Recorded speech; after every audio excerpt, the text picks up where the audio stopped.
I have the pleasure of just introducing these amazing people that are going to be sharing information with you. And the one thing is, I thought about this, the fact that we're on Zoom is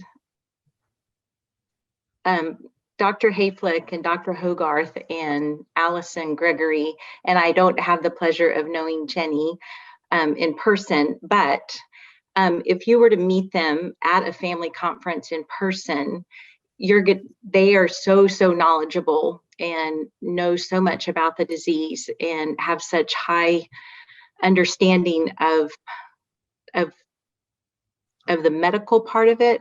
But if you sat down and had coffee with them, they would absolutely talk to you in a way that is so endearing, and they would not talk over your head. And so that's the sad part, that I wish that y'all, so the next time that there's a conference in person, there's nothing like these people in person, because they are just genuine human beings who have compassionate hearts and who care so deeply. So without further ado, the 4 individuals that are going to be sharing with us today, Dr. Susan Hayflick, as she's dedicated her entire career to advancing the knowledge of NBIA disorders with the goal of curing them. So for over 30 years, her and her team have become known internationally for their research expertise in all of the different NBIA disorders. This is her 11th family conference, and she also serves on the medical and scientific board for NBIA Disorders Association. And her partner in crime is Penny Hogarth, and she, it was hard to y'all can go on the page, the credentials in this group of people is really staggering. But Dr. Hogarth is Associate Professor of Molecular and Medical Genetics and Neurology at OHSU, and she has been just an integral part of the Hayflick Research Group for many years. She's helped find many new discoveries, and she's really passionate about helping clinical studies become easier for people to be a part of. Jenny is a professor of pediatric neurology at the Children's Hospital of OHSU, and her expertise is in tone abnormalities, movement disorders, and developmental disabilities. And she began work with the NBIA Cure team in 2017. And then Allison is a genetic counselor, and she is also an assistant professor at OHSU's Department of Molecular. I can't say that word. We don't talk with big multi-syllable words in kindergarten. Help me out. Molecular and medical genetics. You could just say genetics. It's easier. Okay, there we go. And Allison has also worked with Dr. Hayflick's lab for over 18 years. So the longevity of, I feel like that is just in and of itself, they obviously like each other and they work really well together as a team, or they wouldn't have been together this long. So I'm going to let Allison take it from here. Thanks, Amy. We could all do a tongue twister of saying molecular 3 times fast. We just say MMG at OHSU, so we don't say it at all. Yeah, this is my 10th meeting. We've been getting Jenny involved. We're very glad to have her here. And I remember very well meeting you, in 2006, and Drew at the meeting that came after that. So thank you for that introduction. I see lots of familiar names on the participants list here. And just to lay out how this is going to work, most of you know you had an opportunity to submit questions a few weeks ago. So I have your questions. It's actually quite a short list. Part of that reason is questions directly related to research, especially the clinical trial, we're going to save for the research session on PKAN. So we're going to try not to go too deep into research questions today, but we will address these clinical questions that were submitted, and we have about an hour and a half total. So once we work through these 3 or 4 questions, then I think we'll just open it up to questions that you can submit live by chat. And Amy and I will do our best to keep up with your questions being submitted and kick them to the right person on the panel, and we'll just wing it a little bit from there. But I did want to address these questions that were submitted ahead of time that were clearly important to people.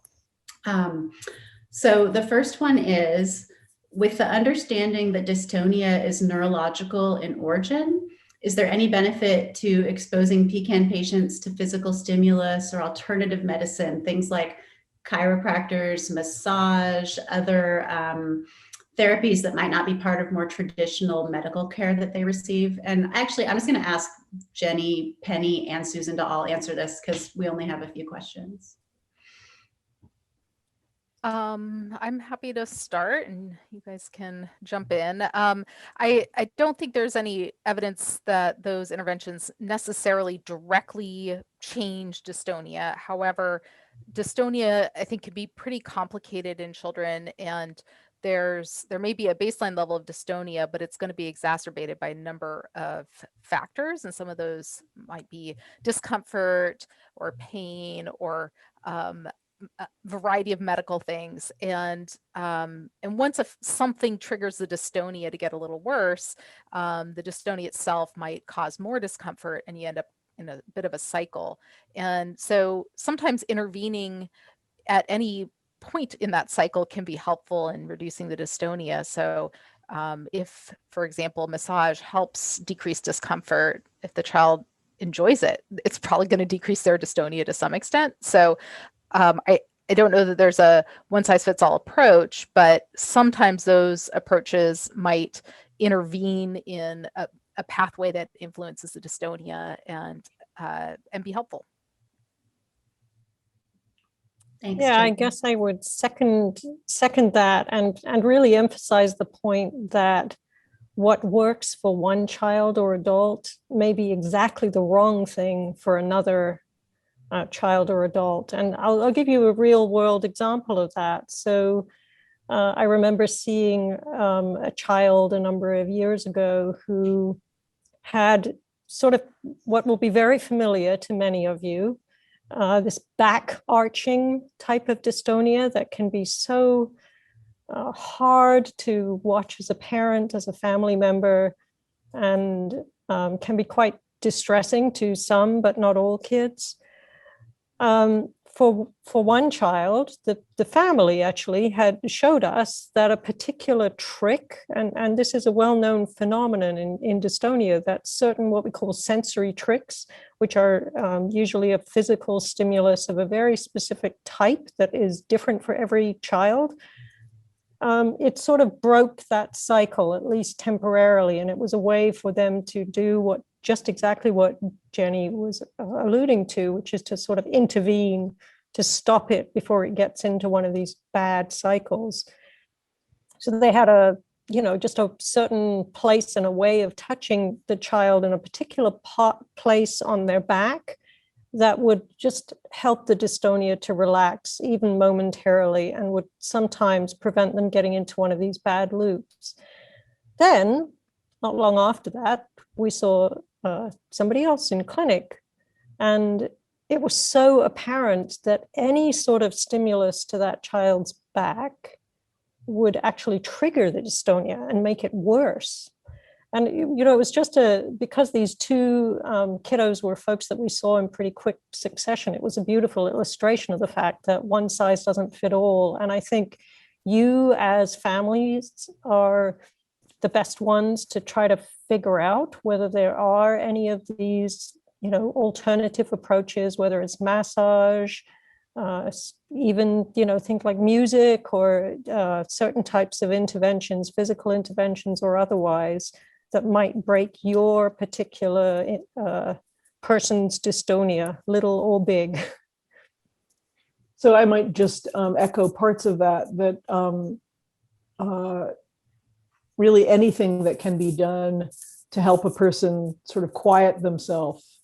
So whether it's touch, as Penny mentioned, music, a fan, staying cool, anything that can help a person with PKAN to quiet themselves, I think can help with their dystonia. Not always, not all dystonia all the time, but it can be a soothing thing. And I think that as a person's discomfort, pain, anxiety rise, their dystonia rises with it. And so whatever particular care that you know of for your loved ones, whatever particular care can quiet them, can be therapeutic in that regard. Thanks, Susan. We do have a follow-up question on this topic from Sarah Dorr, which is there any central repository of tricks you've seen? I think it might be Penny's brain and our collective brain. Does anyone know? Yeah. You know, it's a place where this might be somewhere where the family community comparing notes. You know, we've talked about in one of the other sessions how you know, Facebook or some other social media platforms as a means to kind of conduct medicine is best of things and the worst of things. We as a general rule don't sort of join that party, but I do think it is a place that families can compare notes on what has worked for their kid, their adult, their person with PKAN, themselves if they have PKAN. They can talk about what has helped, and then I think it's just a question of trial and error, quite frankly. I think that brain repository is, you know, we are almost secondary. We've seen lots of folks with PKAN over the years, but you are the parent of your child. You are the person with PKAN, and sharing your experience, this may be one area where social media can actually serve the community, I think. Yeah, there's another really good follow-up question here from Natalia. Is there any particular way that you might recommend that we can try to find out what the tricks are for our particular loved one? Is there? Yeah. I'm afraid I've sort of implied that there's this magic to it, but there is a little bit of magic to it. I think it is trial and error. And if, you know, many children and adults with PKAN can help you in this endeavor, not just by their reaction, but they, you know, a lot of it is you being a very careful observer and trying to sort of observe from the sidelines what seems to help, what seems to get dystonia jazzed up. But sometimes the person can tell you.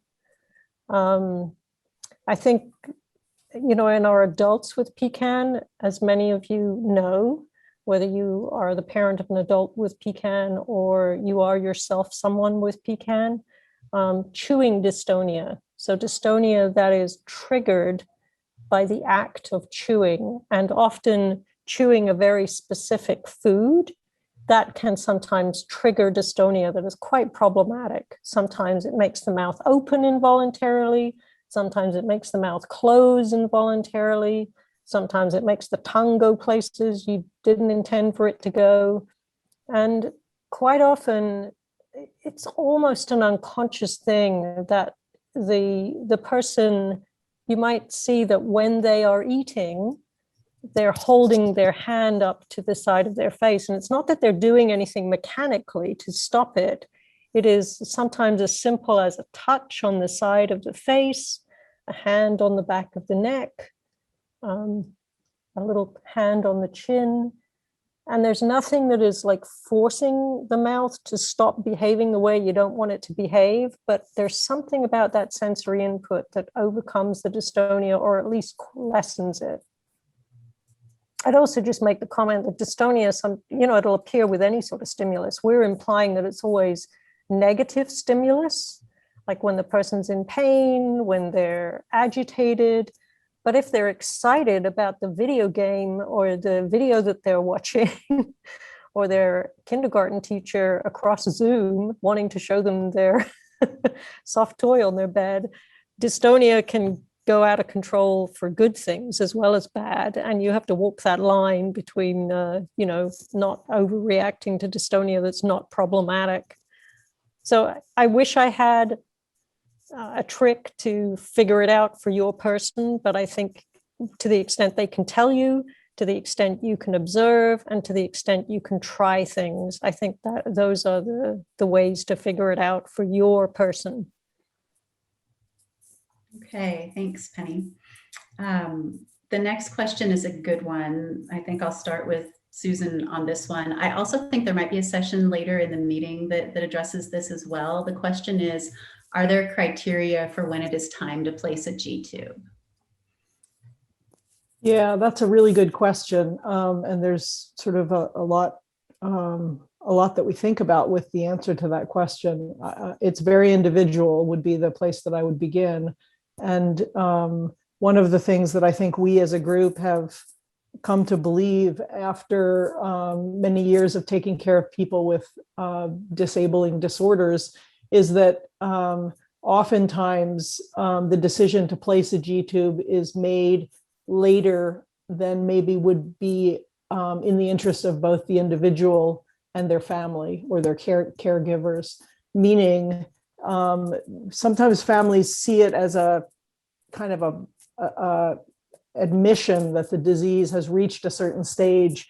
And I guess in some sense it is, but importantly, right now we are very much focused on quality of life, on making your quality of life and your loved one's quality of life as, you know, as very good as it can be. And if you're spending 6, 5, 8 hours a day trying to feed the person and keep them satisfactorily nourished, then that's really impeding everyone's quality of life. And so that would be a situation where the person with PKAN in this case is exhausted and the family is exhausted, and we would have suggested maybe a placement of a G-tube before you reach that point. After placement of a G-tube, a person can still enjoy food orally if they can do so safely. Even if they are having some trouble managing food in their mouth, they can experience pleasure from flavors in their mouth, from the taste of things in their mouth. And so you don't have to necessarily shut down the joy of eating if you are proceeding to a G-tube. So having said that, I think the point at which we strongly advise people to consider it and really sort of talk to their family, to their care providers, to the person who would be receiving the G-tube, talk about whether the effort to feed the person by mouth is either reaching a stage where it's exhausting for everybody or it's unsafe for anybody. And those are kind of triggers that at least make me think about the best timing for proceeding. I'm sure that others will have important things to add. Jenny, did you want to add anything to that? No, I mean, I think that really does say it all. We speak about this a little bit in the PKAN best practices guideline too, I think. You know, the hardest, I think people see it as this admission, some people see it as sort of an admission of failure or this powerful marker of disease progression that they can't quite bring themselves to face. And I totally get that. But it is a much better thing to act too early than a bit too late. You know, if you are exhausted as a family, if the child is losing weight, if they're not losing weight, but their nutritional status is starting to get a little iffy, it's time to think about a G-tube. And it is your kid, your person, you yourself, if you have PKAN, you're going to do a lot better with a G-tube. And I would say after the initial sort of bumpiness, after getting a G-tube, many, if not most families, I think, heave this sigh of relief and say, gosh, I kind of wish we'd done it sooner. Getting Would a you lot of agree, agreement in Allison? the chat. Yeah, we're getting chat comments agreeing 100% Oh. with you there. So there's also a practical aspect of that, which is that anytime you do a surgery, it's a stress on the body, even though a G tube, a gastrostomy feeding tube placement is a relatively low risk surgery, depending on whether it's done alone or in combination with other stomach procedures.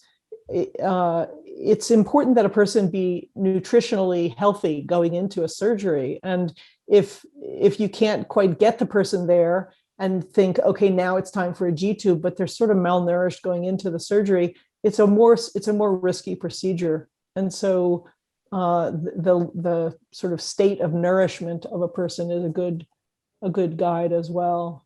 It's encouraging for us. It's reassuring for us to actually see the endorsements from people in the chat. Thank you. And it's another place where, social media, the Facebook group, I think it can be an avenue for these kinds of discussions for people who have gone through it to share their experience with families that are contemplating it. And I'm sure have pretty mixed feelings about approaching G-tube placement. I think that is a wonderful place for these kinds of discussions to happen in a way that, we can offer our opinions as clinicians, but I think you as families, your shared experience is incredibly powerful in this setting. And I was just going to add that one of the other benefits I sometimes see is occasionally G-tube can avoid a hospitalization. So if children are really on the cusp of needing one, and if they get the slightest bit sick, can't get enough in liquid or food wise, that may land them in the hospital. Whereas if you have a G-tube, if something like that comes up, you can give them that nutrition at home. And so it kind of takes that stress off of the caregiver. I'm smiling and nodding at the Zarkowski Biglioni comment. The decision is harder on the family than on the kid. Boy, is that ever true. So yeah. I wanted to just take a minute to call out. So many of you met Jenny at the last meeting. You've known the rest of us for what feels like forever. So Jenny's been a really great addition to the team. She's child neurology focused, but she's also child development focused and has a lot of experience with neurologically disabled kids. And she brings a really valuable dimension of expertise to the group. And we've been really lucky to have engaged her. She's come to a bunch of clinics with us. She's seen people with almost all of the NBIA disorders as we've seen them in our clinic over the last few years. And she's helping with some aspects of the research that you'll hear a little bit about in other sessions. So just really happy that you're here, Jenny. Thanks, glad to be here. Okay, we're going to shift gears away from the G-tube for a minute and think about adults with atypical PKAN. So I think this is probably best to start with Penny. The question is, do you have any suggestions for hand, leg, and foot tremors that are resulting in daily falls? Amantadine has not helped. Yeah, this is a tough one. I gotta preface my comments by just saying that it's a little hard to know exactly what the tremors are, but I'm guessing here that they are this sort of paddling movements.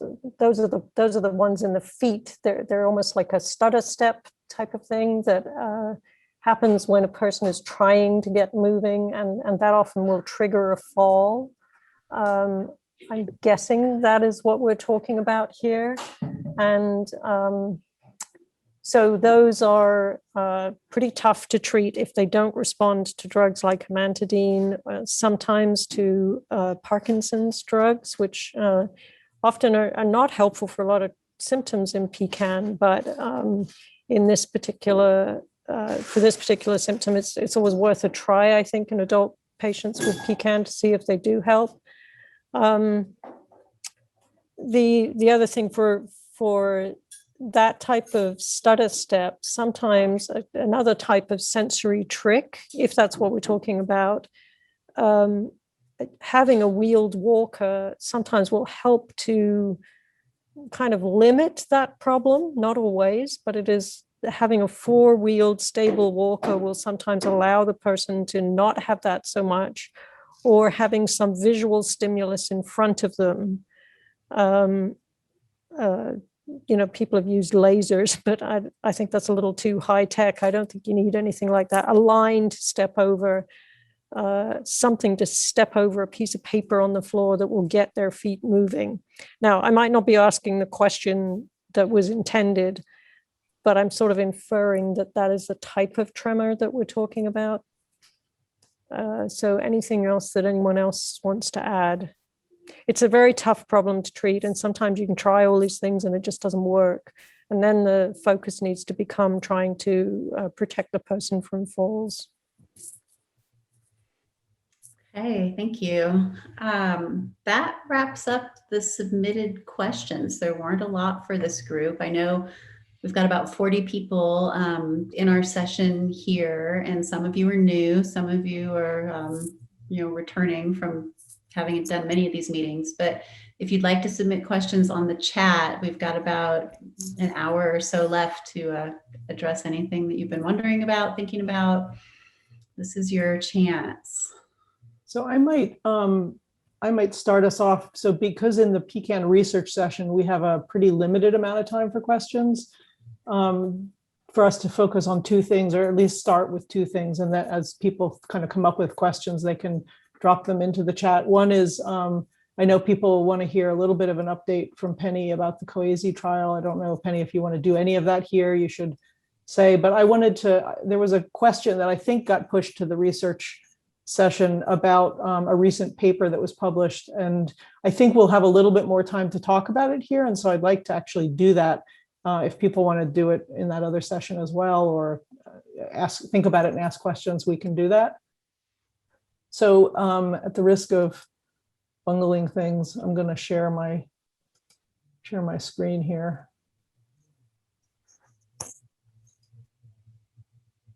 So you should see a slide now. Do you all see a slide? Yep. Cool. Okay, so I'm not a teacher like, well, I guess I sort of am a teacher, but I'm not as good a teacher as Amy is, I'm sure. But somebody asked a question. There's a new paper that has been published by the group one of the groups in Spain, and they gave the title of the paper. And the question was, is this new information? Is this a breakthrough? How does this fit with what else we know? And I wanted to put that paper in context because I think that it has maybe reasonably raised some questions for people. And if you aren't used to reading the PKAN science literature, you might draw conclusions from it that may or may not be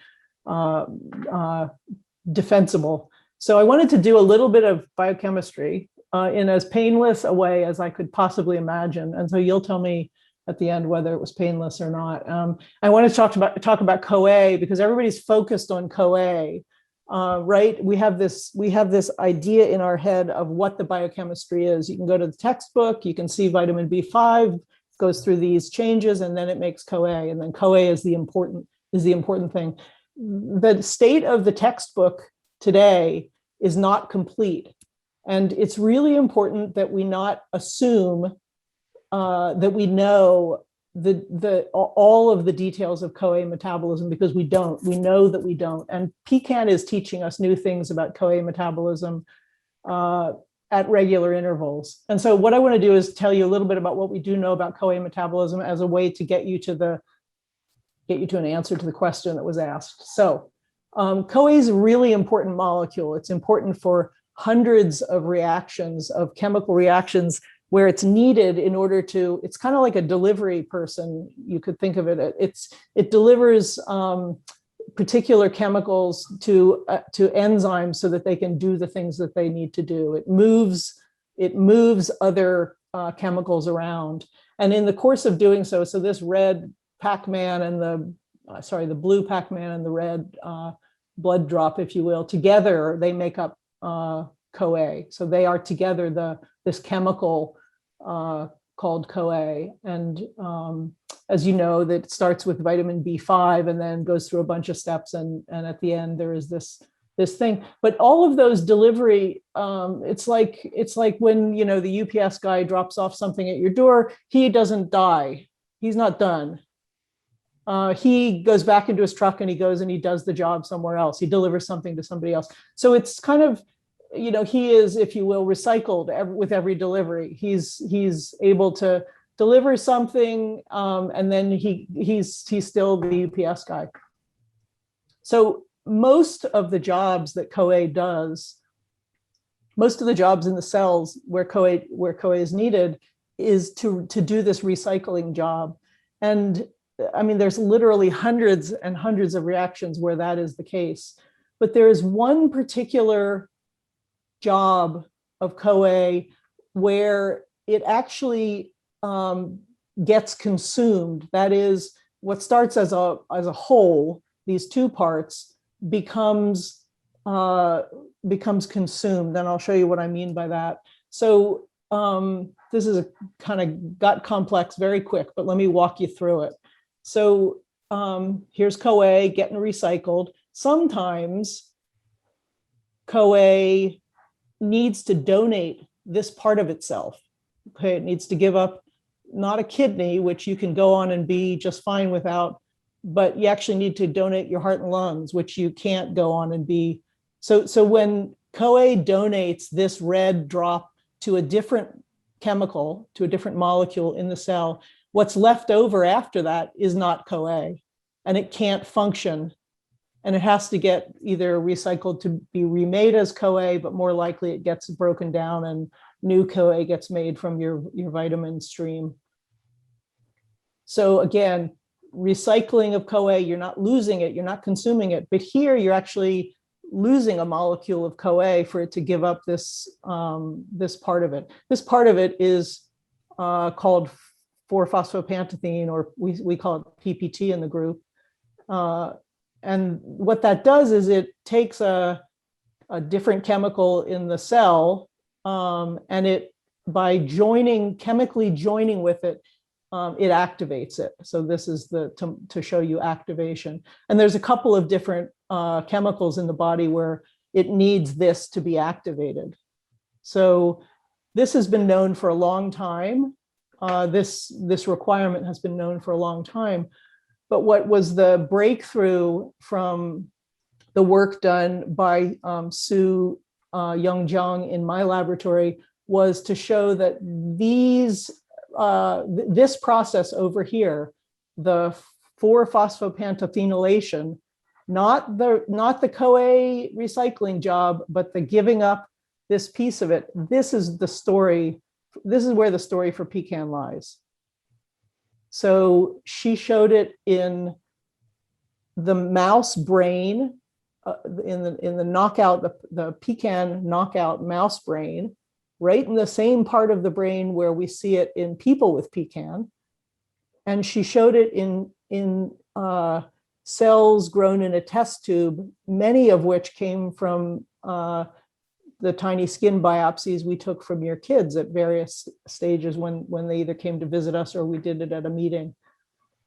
So this is the story of where PKAN, where we believe, and we have lots of evidence supporting it, where PKAN, the PKAN disease process happens. We've got lots of lines of evidence of that. We've got chemical evidence, we've got kind of enzyme functional evidence, and I'll be talking a little bit at the meeting on Saturday morning about some studies we have planned to look at how it changes cell function and tissue function, right? Because it might be doing all these things at the molecule level, but what's it really doing at the level where we care, at the level of the, in this case, the animal.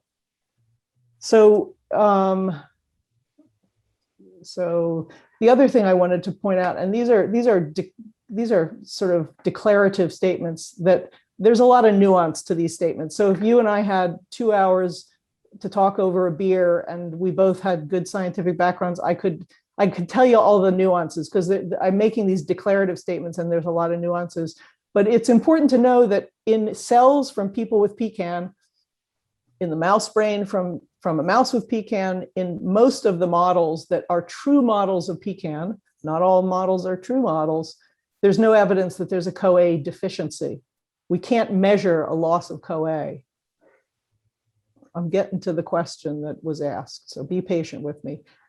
Over here, there is evidence of these proteins not functioning properly, particularly this one here, not functioning properly. And when we supplement it with 4-phosphopantothene, either feeding it to the mouse in its water or dripping it on the cells from your kids, by giving those models of PKAN 4-phosphopantothene, we can correct all of the PKAN changes that we see, the chemical changes and the enzyme functional changes. We can, quote, rescue them. And as many of you know, what this is the stuff that we're testing in the clinical trial. It's 4-phosphopantothene is CoAZ. So we've also tested CoA. So this is a complex slide. You don't need to worry too much about it, but this is where you want to be. This is where the knockout is, the PKAN mouse is. When we fed the mouse, in this case, CoAZ, let's call it CoAZ, it got back up to very close to, it's statistically indistinguishable from this number. But when you gave vitamin B5 or pantothene or CoA, it really didn't change things significantly. This is Sue's work. So again, we published this in 2019 in a very high impact journal. The dean came by, and here's Sue, who did really the heart and soul of the work. Others in our team, some you recognize, some you don't, but the dean was really proud of us. So she came to see us and high-five us. And so just to say it again, so in the mouse with PKAN and in cells from your family members or you, we showed that there's a very particular process where CoA needs to donate the 4-phosphopantothene in order to make all these things function. What the paper from Alvarez Cordoba does is it shows in a way that I have just offline. Frankly, I have a little bit of concern that I don't think that they sufficiently recognized Sue's trailblazing work, be that as it may. They presented it as if they had discovered it, and they didn't. What they are showing is in cells in culture from people with PKAN, they see the same changes that we see. And when they drip vitamin B5 onto some of those cells, not all of them, but some of those cells, they see improvement in the way those cells are functioning.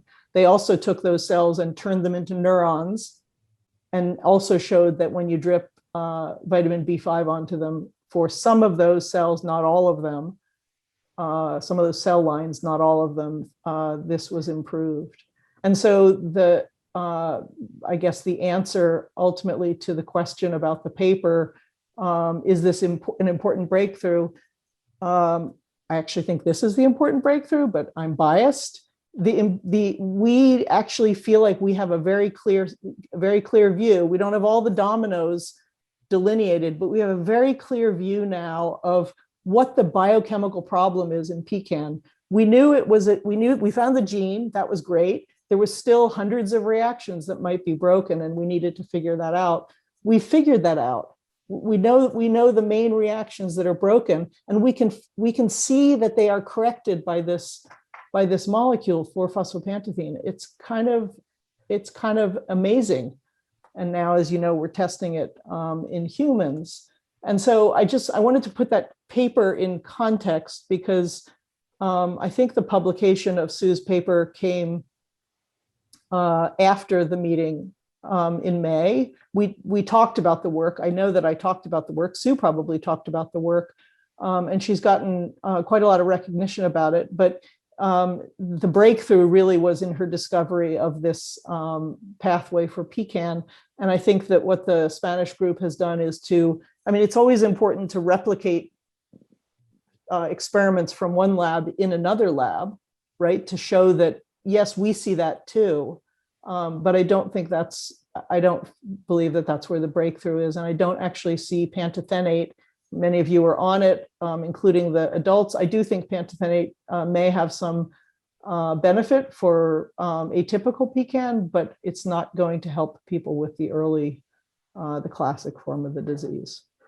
So that's my lesson. And I'm sure that will prompt some questions. Penny, do you want to talk now about the trial, or do you want to sort of stick to the original plan of doing that only in the at risk of sort of taking over from Alison on this one point, there was a question about, which seems to dovetail nicely with what you just talked about kind of talking about how the different therapeutics that are in development at a pretty high level, lay level, explaining how they work. So yeah. So I'd be happy to do that. I'm going to just take a pause, and Sue has her hand up. And so since she's the one.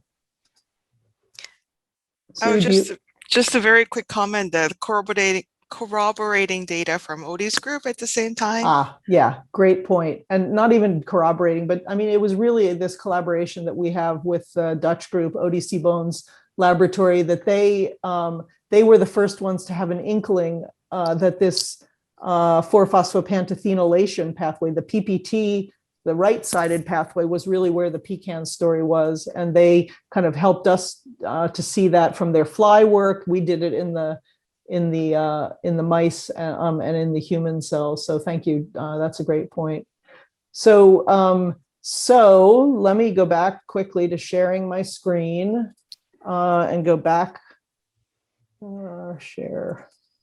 And Susan, So, they specifically called out the CoA Therapeutics, Yep. Yale idea, Yep. and Yep. NREO. Okay, so Yale, Chukri will be talking about his work, and Susie will be talking about her work, and they are the authorities on their respective molecules. Their ideas are to create a molecule that makes pantothenate kinase 3, right? There's essentially three pantothenate kinases, PANK1, PANK2, PANK3. PANK2 is broken in PKAN. Their idea is to take PANK3 and make it work harder. So it's kind of like putting your foot on the gas harder to make more CoA. In order to show that works, at least Susie's group made a mouse that had a deficiency of CoA by damaging not just the PKAN gene, but a second pantothenate kinase gene called a double knockout. When she did that double knockout, the mice were very sick, and they had a drop in CoA in their tissues. We don't see that drop in PKAN, and we don't see it when only the PKAN gene is damaged. But she was creating a model. She wanted to create a model that had a deficiency of CoA. Whether that's PKAN or not, we can debate. She created that model. She fed the pantazine du jour, and the pantazine, this is the name of the class of molecules she's working on, replenished the CoA. And so that is the basis for their proceeding with their development path. Chukri has a similar idea with a different class of compounds that can put the gas to the floor and make PANK3 go. The question remains, does it matter in PKAN? We don't know the answer. And I would offer they need to show that in a good mouse model. And the only good mouse model I believe there is the PANK2 knockout mouse model. So that's the bar where I think they need to show that it actually corrects the changes that Dr. Jiang has shown in the PANK2 mouse model in the paper I've been talking about. So that's Susie's work, Chukri's work, you know about CoAZ. What about just vitamin B5? Well, when we feed it to the mice, it doesn't fix their brain. When the Spanish group sprinkles it on their cells, they see some changes that they think show an improvement, but our data don't agree. What are the other treatment out there is Retrophin's treatment, which has now been put on the shelf. Retrophin's compound is also this idea of putting the gas to the floor by saying, okay, that pantothenate kinase 2 is broken. The PKAN gene is broken. Let's just bypass it. And the thing it's supposed to do, let's flood the cells with the molecule that it's supposed to make. And that seems kind of good on the surface of it. The systems in which they tested that idea are not PKAN systems. They're CoA depletion systems, right? And those are not the same. And this is important, we don't actually know that what the PKAN gene is doing, what the PANK2 protein is doing inside the body. Everybody says it takes vitamin B5 and it puts a phosphate on it. It phosphorylates vitamin B5. Yeah, it can do that in the test tube, but we don't know that that's what its true role is in cells. And Susie's got some suggestion, some data that says it's actually a sensor. She thinks it's a sensor of CoA or some metabolites. I actually think she might be right. It might be a sensor, or it might be a gatekeeper, but it's probably not just simply taking one thing and making it something else. It's probably got a more complex role, because most of the body functions just fine in a person with PKAN. It's a part of the brain, it's the retina, it's the testis, and it's just that. So have I forgotten any therapeutics? Have I overlooked any therapeutics? It wasn't asked, but deferoprone just. Yeah, so everything I've been talking about. So when Sue found her results, her initial results, we were pretty excited. But the thing that really tipped me into believing that we really had the right model here, and that this molecule was doing everything we wanted it to. What really convinced me was that we saw an iron problem, a problem of iron management in the brains of the mouse, the PKAN mouse that Sue works on. And when we fed them CoAZ by mouth, the iron problem it went away. The iron problem was normalized. Not just that, but they also had a problem with dopamine metabolism. And when she fed them the 4-phosphopantethine, the dopamine problem also went away. And so I have very high confidence in the model that we're using, because it recapitulates really important elements of PKAN disease. The mice, it's the right part of the brain, it's the correct part of the brain. And even though the mice are walking around being healthy mice, right, they're not all twisted up and having trouble chewing. I wish they were, not because I want them harm, but because that would be an even better model. But they do have the same retina problem that people with PKAN have. They have a retinopathy, and we think that may be enough, for us to show some benefit.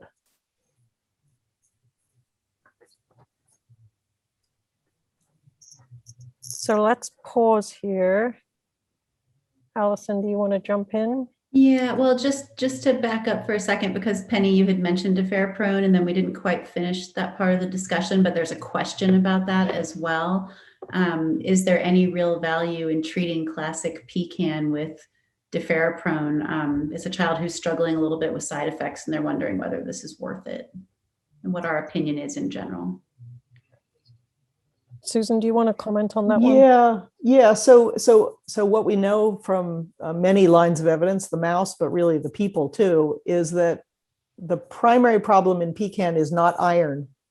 It's a downstream problem, and accumulating a lot of iron in your brain probably does cause some damage, but the reason it's accumulating, again, from Sue's work, is that the cells are probably iron starved. Even though there's a ton of iron around, it's not in the right form for them to use it.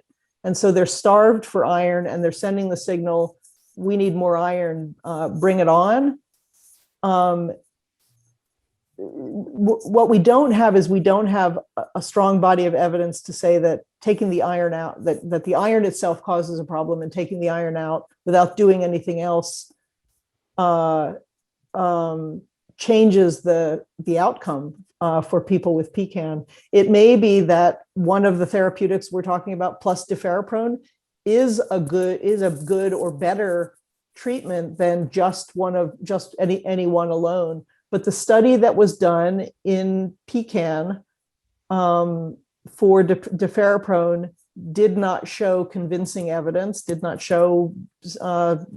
meet the bar for evidence that it has benefit. And so in our group, we sit in a place of supporting you if you want to try it or continue it in your family member, and supporting you if you don't want to try it or give it to your family member. We don't know that it's the right thing or the wrong thing. And so we support you and give you the information you need to make a decision that feels comfortable for your family.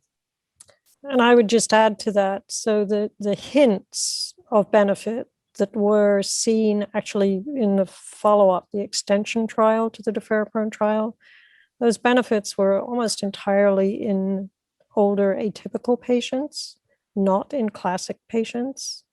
And I think, we've taken this sort of Switzerland approach. We sit in the middle of neither recommending nor, as Susan said, sort of coming down hard against it. We want to be supportive if people want to try it, but we also want them to realize that it comes with some burdens and some risks. So anytime you are considering any type of treatment, any clinical trial treatment, any drug that's being prescribed, any nutritional supplement, you always want to consider risks and burdens. Risks being the most important. Is it going to harm my child? Is it going to harm me to do this? The risks with deferoprone are rare, but there are well-documented cases of people dropping their white blood count in such a way that makes them very vulnerable to life-threatening infections. And that means that even though they're rare, they can be devastating, that particular risk. And so it means that you have to get your blood drawn pretty frequently, particularly when you first start the drug, and for quite a long time afterwards. You have to commit to that. And that is a burden. There's not a big risk with a blood draw, but if you've got to get blood draws pretty frequently, particularly if it's a kiddo getting that represents a burden. And, it's, and if the drug additionally is causing any sort of side effects, then I think, the scales are starting to be weighed really against deferoprone in that particular instance. It might be different for another person. So it's a tough decision. But that's the advice I would give when somebody is trying to decide whether to go on deferoprone in the beginning and whether to stay on it if they're already on it, but having some challenges either with the blood draws, with white blood counts bumping up and down, with iron deficiency, and just with the hassle and stress of having frequent blood draws. Okay, thanks, Penny. I'm going to back up a little bit. So the people who submitted questions about half an hour ago, we haven't forgotten you. And if you've used a name here, then I'm going to use it too. So Hayden's dad submitted a question. Hayden has been having more face and mouth dystonia. Anything that helps, medication or otherwise, specifically with this face and mouth stuff that's going on? Jenny, do you want to take a crack at that, since this is a little one? Yeah, I mean, I don't know that I don't know of a medicine that is specifically directed at facial dystonia, and maybe Penny, you've got a better sense of that. I guess I would. wish. I would probably take a look at the overall picture and, you know, what the child's already on, and if there are little tweaks that can be made, if it's worthwhile, you know, if the facial dystonia is bothersome enough, then maybe making those tweaks. But I think our general medicines for dystonia are, you know, applicable essentially for facial dystonia as well. And I guess, you know, there's kind of a more potentially targeted specific approach if it's, you know, a lot of jaw closure or tongue biting, that may warrant a more specific approach like botulinum toxin injections or something along those lines. Yeah, and I guess I would just second all of that. I think there isn't a magic bullet. It can be quite challenging. Botox can be helpful, particularly for the jaw and mouth problems. But looking for triggers, tweaking the existing meds, seeing that she is on a, you know, it may be that a cocktail that worked for her in the past might not be working so well now, and there might be some tiny tweaks that could make a difference. And, you know, looking to see whether there's anything in particular that triggers it, but it is a tough problem. I think, you know, you may have heard all of this during the oral health discussion, but, you know, when a child, in particular, a child who can't communicate well, is having more trouble with mouth dystonia in particular, you know, really careful attention to making sure you're keeping track whether there's any sort of mouth injury over time is a key thing. It's pretty easy when a child's having a lot of mouth dystonia for them to bite their tongue, to injure their cheek. That then causes pain. They can't tell you about it. They get into one of these bad cycles with worsening dystonia, which is not to freak anyone out, but just, you know, be aware as parents, as I know you are. So. Yeah, so one other point on that is we actually took care of a young man with pretty severe dystonia who had some tongue biting, and he actually was markedly generally improved in his anxiety level when he had an oral prosthesis that kept his tongue from protruding. And so he could go about, he was, I think, atypical PKAN. He could go about his day without the fear that his tongue would uncontrollably protrude, and that would cause him extreme anxiety. And so it's a very individual solution, and what's right for one is definitely not right for others. But it's worth talking to the dentists who, or the oral healthcare providers who are here at the meeting, about your own individual family member and seeing if they have specific suggestions. Okay, thanks. Penny, I'm going to have you start with this next one. It's a two-part question. It's how can you tell if there's a dystonic storm going on, and where is your bar for when you need to intervene by going to the hospital, calling the doctor, as you're on the slippery slope where you see the dystonia, you know, getting worse and worse over time? You're on mute. Sorry, I was in a place where people were coming and going. I said I'll take help from my colleagues on this one, because it is a tough thing. You know, when is a storm a storm? When is it just bad dystonia? When do you have to get help? I think looking at the distress level of your child is one sort of obvious thing, but I'm sure that you're doing that. You know, looking at their respiratory rate, their heart rate, their sweating, all of those things, I think, are sort of small but mounting signs that you're starting to get into trouble, and it might be time to reach out for some help initially remotely.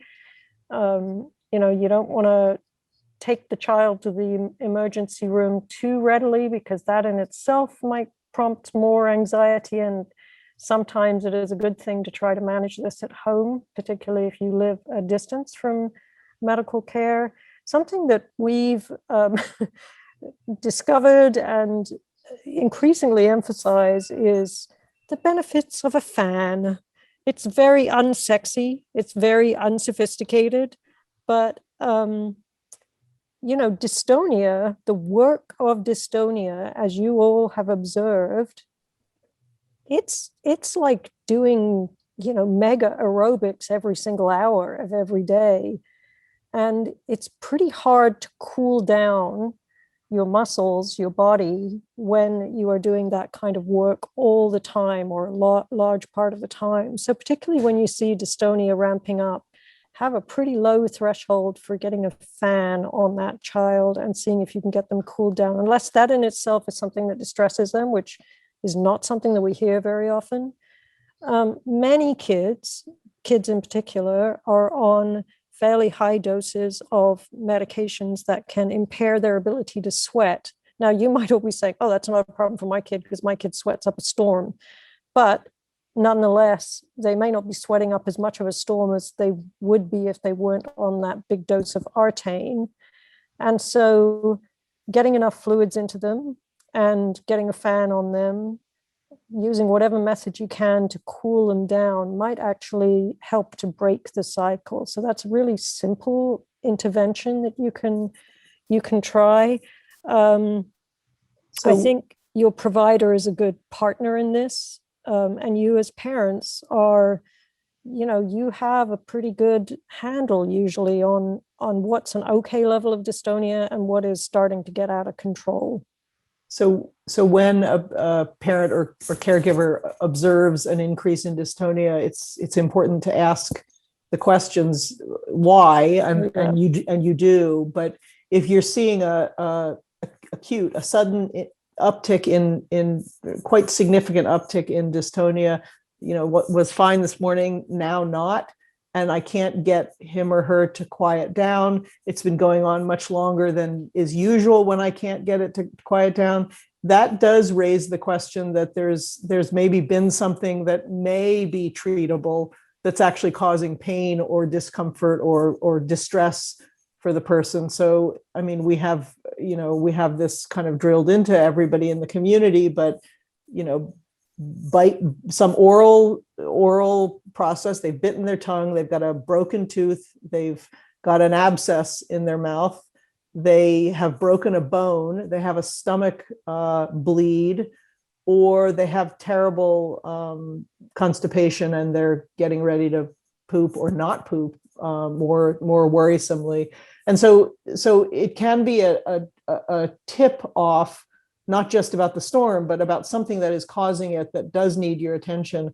And I will just remind you all that the breaking of bones in people with PKAN can happen with little or no trauma. I mean, it can be from just picking up and moving a person. It can be very minor. And Allison's going to be talking about that at the research session a little bit.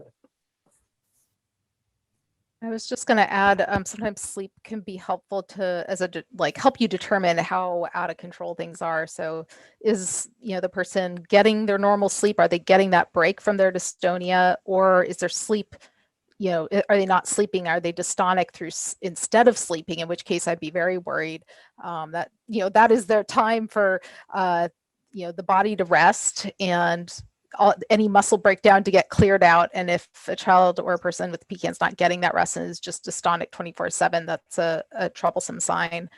I don't know if it's helpful or worth sharing, but there is a care pathway that's available online for dystonia and cerebral palsy that has some helpful information about kind of the different stages of dystonia and when to act. And I can share it in the chat. It's not PKAN specific, but it's still kind of a useful resource.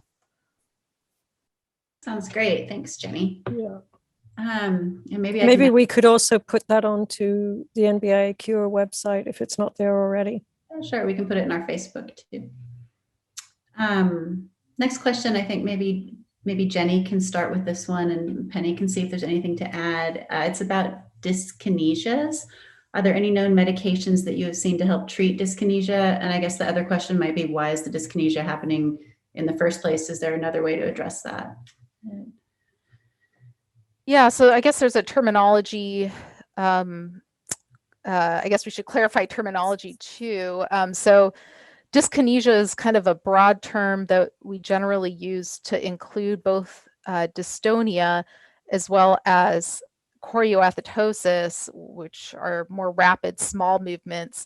And so at least I think many of us use it that way. So oftentimes when I think of dyskinesias, I think of like kind of a combination of some dystonia, but maybe also some extra fast movements going on at the same time.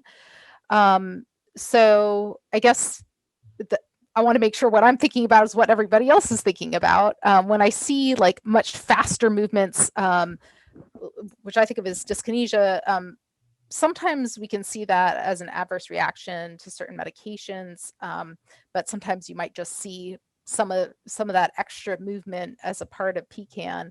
And there are some medication differences in terms of treatment. So like tetrabenazine probably better for choreoathetosis in these faster movements, but overall in PKAN, tetrabenazine isn't necessarily been found to be super effective. So so yeah, I guess I'm not sure if I'm answering it correctly, and curious what Penny makes of this.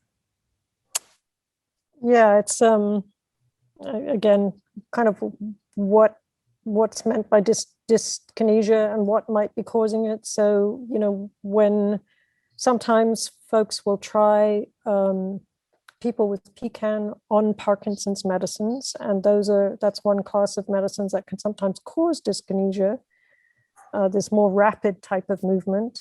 So we want to look at the context, I think. I'm not sure that there's a single answer there. I don't want to deflect it, but that might be a conversation that we could take offline and find out what the specific situation is, because I'm afraid we're going to mislead people by making too general a comment here. So, and I also, you know, if people aren't monitoring the chat, there have been some great suggestions coming up. A cooling mat really helps somebody when they couldn't tolerate air from a fan. Hayden's family talks about monitoring when they should have lost their teeth, because sometimes impacted teeth could be a problem. You know, there's a million great ideas from family. We do have a bit of a clarification here. I still don't know how old this child is, but the dyskinesia is the smaller rapid movement that Jenny's describing, along with the dystonia. So that actually, that might be something that we can talk about a little bit offline with your little guy, who we know well. Okay, so we've got another one. I think this pertains more to atypical PKAN. My brother, who has PKAN, has really struggled with compulsive behaviors even since toddlerhood, and other neuropsychiatric issues like apathy or depression. Are these related to PKAN, and any advice on the approach or management for these? Yeah, so I'll jump in here since it's an adult, but so psychiatric issues are common in PKAN. We can't always say, oh yeah, that's definitely because of PKAN, but usually there's a connection there.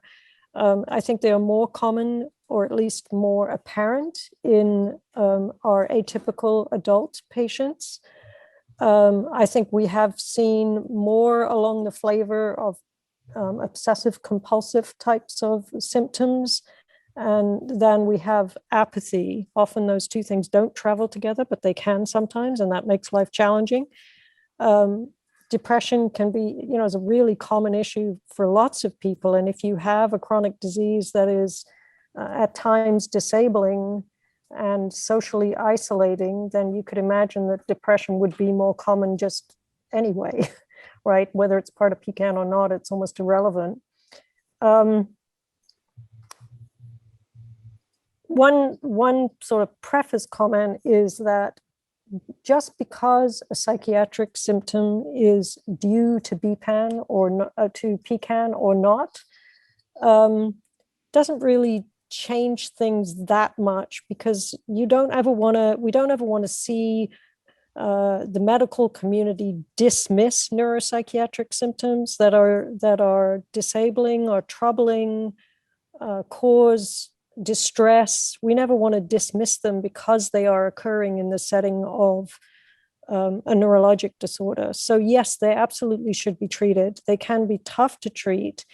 And I hate to sound like a broken record, but this is not going to be a one size fits all. For some people, a particular class of antidepressants can be really life-changingly helpful for obsessive compulsive disorders. But I understand from the comment that's not always, it doesn't always work in everybody. In those cases, I think sometimes it is very helpful for our team or a similarly experienced team with PKAN to consult with whatever provider is helping to manage the psychiatric symptoms, to talk about medication management. Sometimes careful choice of a combination of an antidepressant and an antipsychotic can help, but it needs to be done very carefully. I think sometimes switching within class from one drug to another can be helpful in some instances. So it is going to be a pretty individual approach. And it sounds like this person is having enough difficulty and enough of a pretty disabling picture that, this would be a very appropriate time for us to, be involved with the clinician who's helping to manage that person. And we can do that even if the person is in another country. We do frequently via email or other avenues.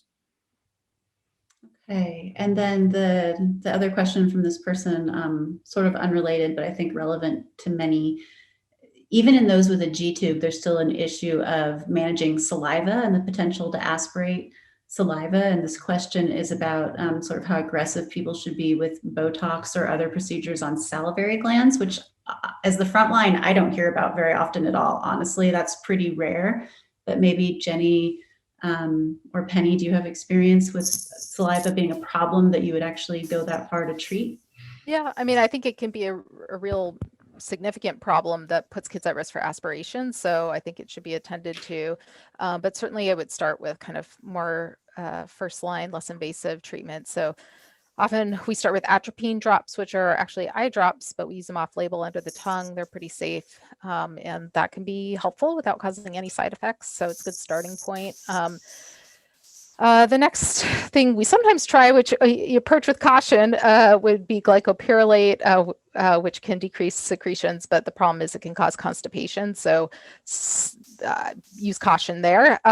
Sometimes trihexyphenidyl or artane, which is being used for dystonia, can be helpful for treating drooling as well.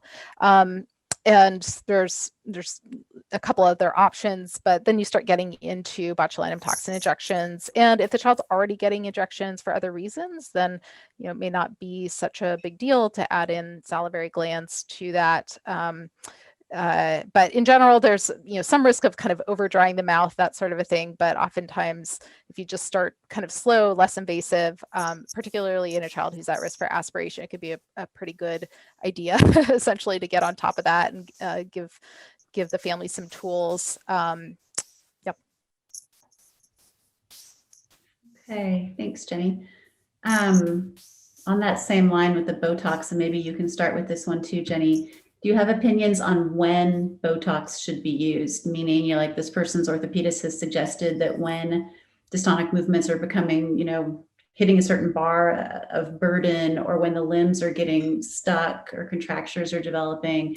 Another person suggested waiting, like sort of how do you decide when Botox might be most appropriate?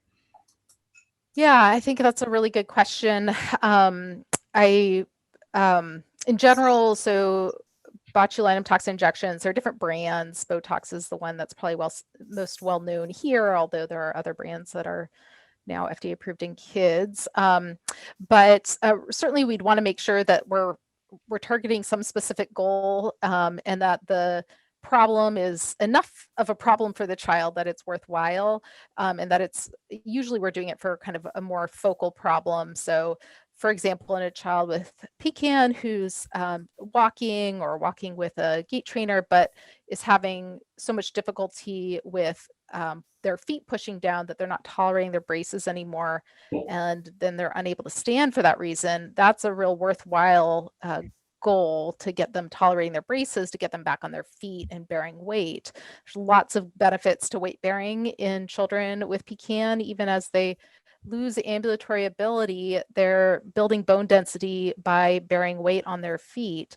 And so, and we know that as the disease progresses, they're going to be at risk for fractures. So it's super important to do that weight bearing. And plus, there are many other reasons why kids like being up on their feet and bearing weight. So that's a great goal and a reason, you know, to do injections or consider injections. And if you wait until the foot is totally stuck down, then the injections aren't going to actually fix that problem. Then you have to do something further for the contracture.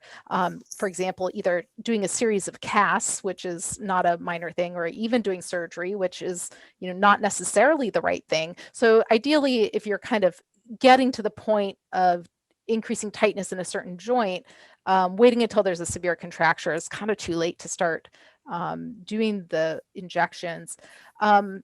On the other hand, sometimes we're doing it for comfort and care. And again, if the goals are worthwhile, like a certain dystonic posture is causing a lot of pain, a certain neck position or arm position, or making it hard for a child to sit, then going to the injections, I think, makes sense. I could go on, but I'm going to pause. No, I don't have anything to add. I think I wanted you to just address the question of should we wait until there are contractures, because I was pretty sure I knew what your answer was going to be. So good. I'm wondering if I could take just a few minutes to say a few things about the COASI trial. I think you should wrap up with that. We've got about 10 minutes left. Yeah. That sounds perfect. Yeah. No, you know, the questions aren't going bonkers anymore here. So Yeah. please do. So I don't want to open the questions to going bonkers, but so I am going to talk some about the COASI trial tomorrow, but that is to the broad audience. And I think there are a few things I want to say to this private group, bearing in mind that we have people who are in the trial, we have people who are not in the trial, we have people who don't have access to COASI currently. And so let me start with the last one. Just to let you know, there are very active efforts underway. And I know somebody's going to ask about timeline, and I really can't answer that. But there are very active efforts underway in the Netherlands and in the United Kingdom and in Australia to start the COASI trial. Or And to New start, Zealand. Oh, and New Zealand, yes. To get the COASI trial, or at least a version of a COASI trial, going in those countries.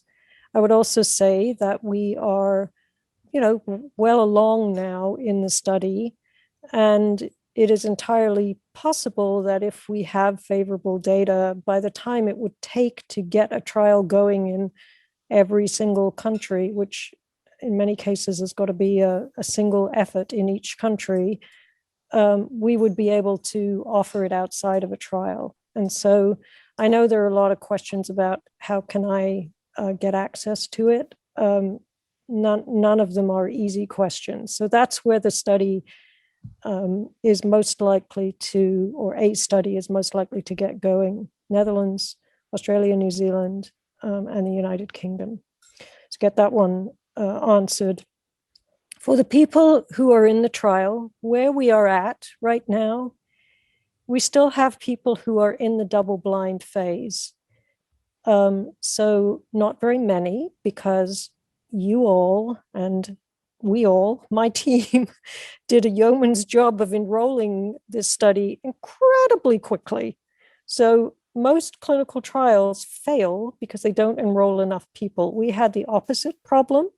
We enrolled everybody we planned to enroll, we expected to enroll, not in the 2 years that we allowed ourselves, but in 3.5 months, which is extraordinary. That you just never see that. So good on you for jumping in. I know there was a lot of pent up desire for the study and that people were really eager to get going. And I really credit my team for helping to make that happen. I nearly killed them, I think, but we got it going.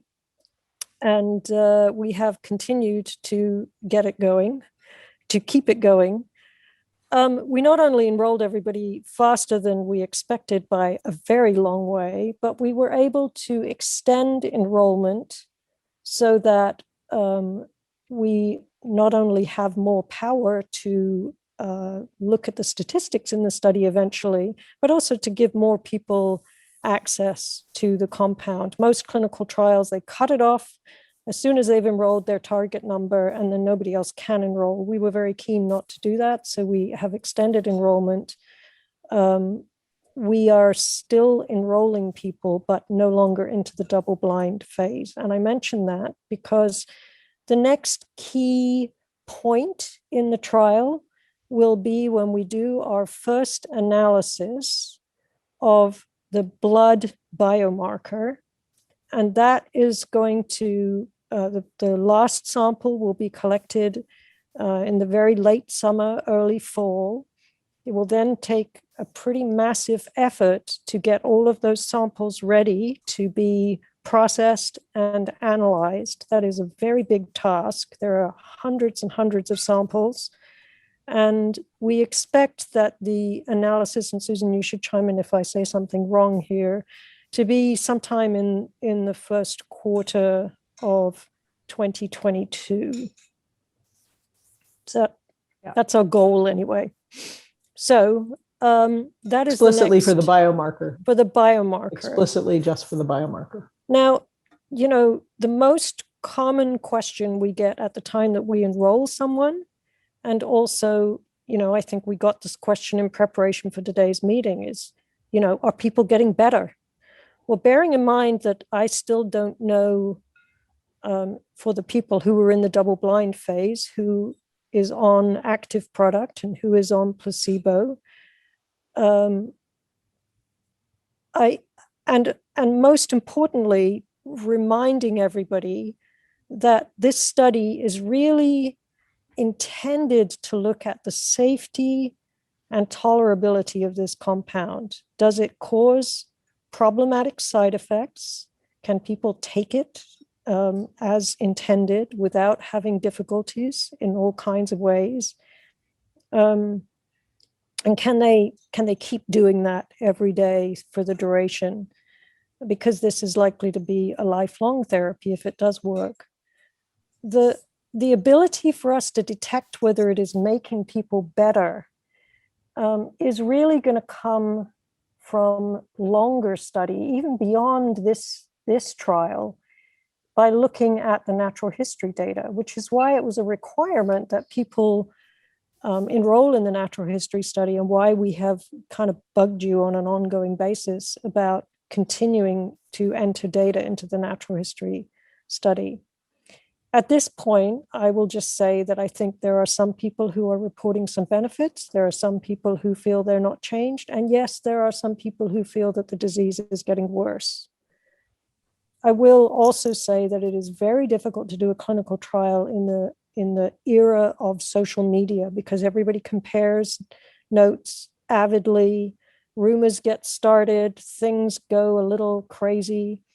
And, you know, I can't stop that. I would encourage people not to do that, because I think it's actually not helpful to you as a participant in most cases, or to you as a parent. I think it can be sort of crazy making. And it's definitely not helpful for the trial. The trial was originally set up to be 2 years for each participant. And we made a decision, which I'm now, to be honest, second guessing a little bit, about whether to extend that to 3 years. We made that decision pretty quickly. You all reconsented to stay in the study for up to 3 years if you were willing. But we did that because we wanted people to continue to have access to the compound. But I think that inevitably what we're seeing now is that people are in this fatigue stage, not helped by a pandemic, where they're getting a little weary of it all. They want to know for sure, does this stuff work or not? And I want to just encourage you to stick with us if you're willing. And I hope we will be able to get you some answers in due course.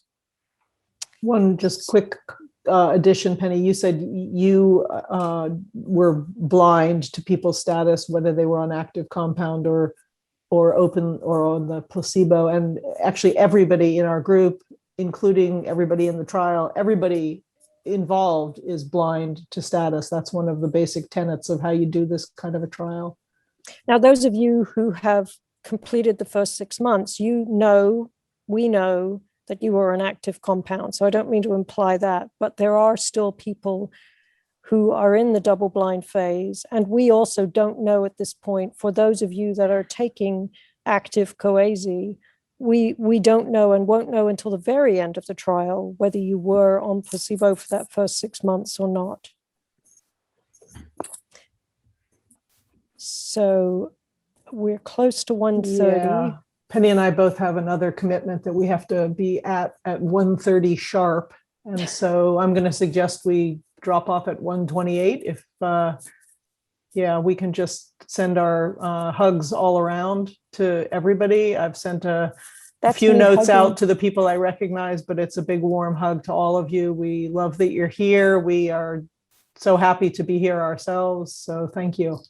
And we just wish we could be with you in person. It's not the same, but we're here and we're very much in your court, as we always are. And thanks to Amy and Allison for running this. Yes. Thanks to Amy. Amy, is there anything you need to do to officially sign us out here? Thank you for. No, I just, we appreciate all the information. Thank y'all for your time. Good. All right. Bye, guys. Good to see you all. Bye.